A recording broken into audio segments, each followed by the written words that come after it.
जो मैंने आपसे कहा कि हमारे किस ढंग से चीजें एक दूसरे में गुथी हुई रहती हैं, हमें समझ में नहीं आता। जैसे आजकल काशी विश्वनाथ का विषय बहुत चल रहा है, तो बहुत से लेफ्ट लिबरल एक्टिविस्ट कहते हैं क्या जरूरत है इसमें, इससे क्या लाभ होने वाला था, काशी में कॉरिडोर बनवा दिया प्रधानमंत्री जी ने, अब आप इसके ऊपर संघर्ष कर रहे हैं, क्या फायदा। तो फिर मैं कहता हूं, जब आप काशी विश्वनाथ में अपना सर श्रद्धा से झुकाते हैं तो अमरनाथ, रामेश्वरम, सोमनाथ, मल्लिकार्जुन से तो आपका श्रद्धा जुड़ता ही है, पशुपतिनाथ काठमांडू से भी जुड़ता है और पाकिस्तान के कटासराज से भी जुड़ता है। और इतना ही नहीं, विश्व की सबसे बड़ी साइंटिफिक खोज 21वीं सदी की जो यूरोप की सन लेबोरेटरी में हुई है, जो हिग्स बोसॉन है, जिसे नॉर्मल भाषा में गॉड पार्टिकल कहते हैं, उसकी लॉबी में जाइए तो तांडव करते हुए शिव की मूर्ति लगी है, नटराज की वह मूर्ति जो तंजावुर में प्राप्त हुई थी।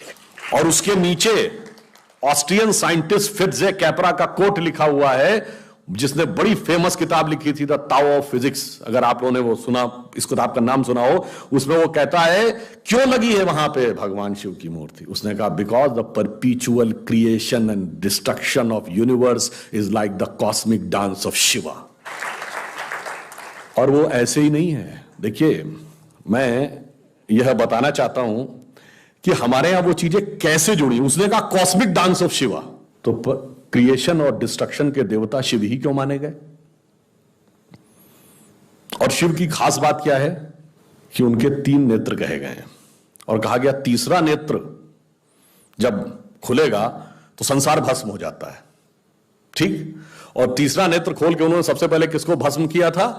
कामदेव को। ये कहानी नहीं है, इसमें बहुत गहरा दार्शनिक तत्व है।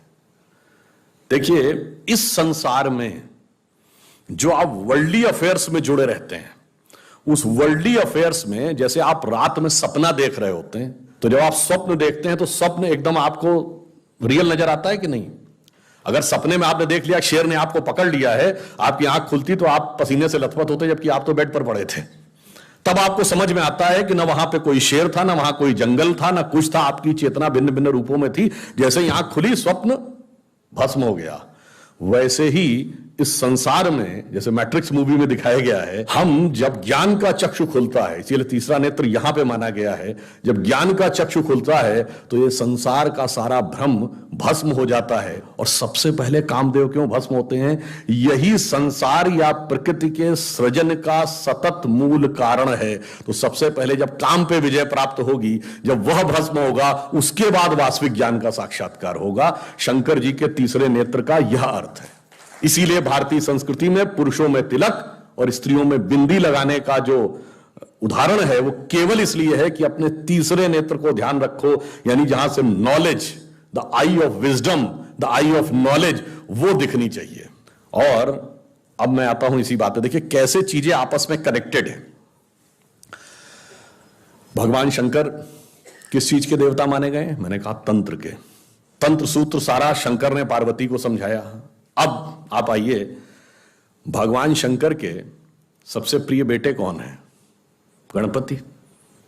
अब आपने कभी सोचा कि भगवान गणपति का जो स्वरूप है, मनुष्य का शरीर है, हाथी का सर है, चूहे की सवारी है, यह संयोजन कुछ विचित्र सा नहीं लगता? और उसके बाद भी आपने जब भी देखा होगा तो गणपति की सूंड सीधी नहीं है, घूमी हुई सूंड है।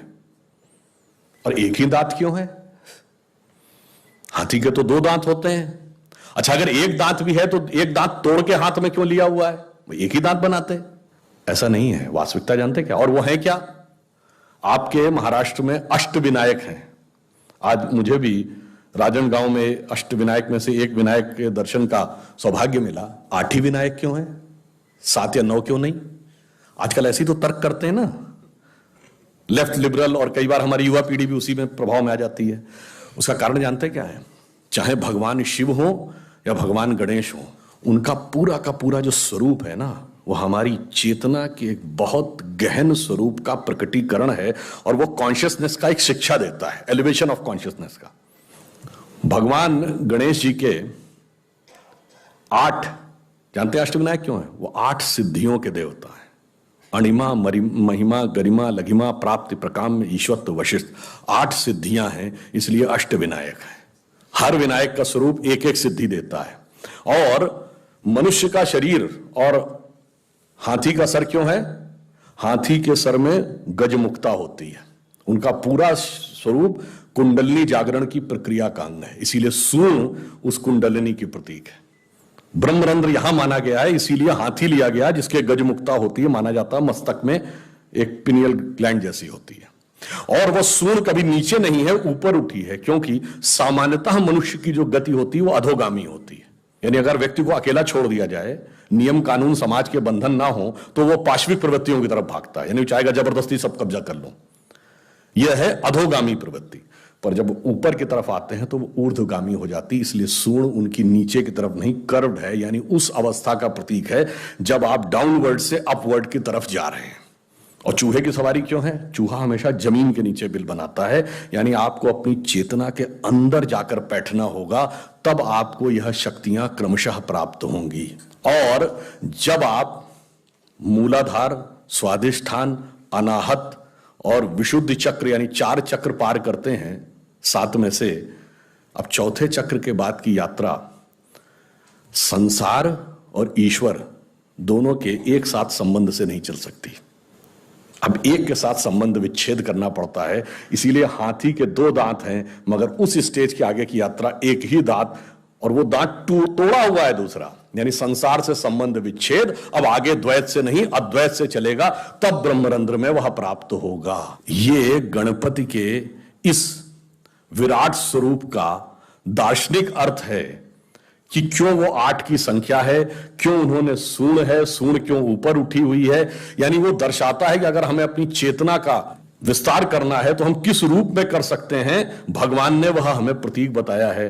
अब बताइए, जब 1854 में न्यूयॉर्क हेराल्ड ट्रिब्यून में कार्ल मार्क्स लिखते थे कि the destruction of Indian society is painful but pleasurable also, उन्होंने लिखा था हिंदू जाति चाहे कितनी समृद्ध क्यों ना हो, पर जो नंदी, बैल, बंदर, हनुमान या इनको पूजती है वो इसी लायक थी कि उसके ऊपर हुकूमत की जाए। कोई एलिफेंट गॉड कहता है, कोई मंकी गॉड कहता है। मेरे भाई, वो एलिफेंट गॉड नहीं है, उसके समझने लायक जितनी बड़ी बुद्धि चाहिए वो तुम्हारे पास नहीं है, इसलिए तुम नहीं समझ पा रहे हो कि उस एलिफेंट गॉड का मतलब क्या है।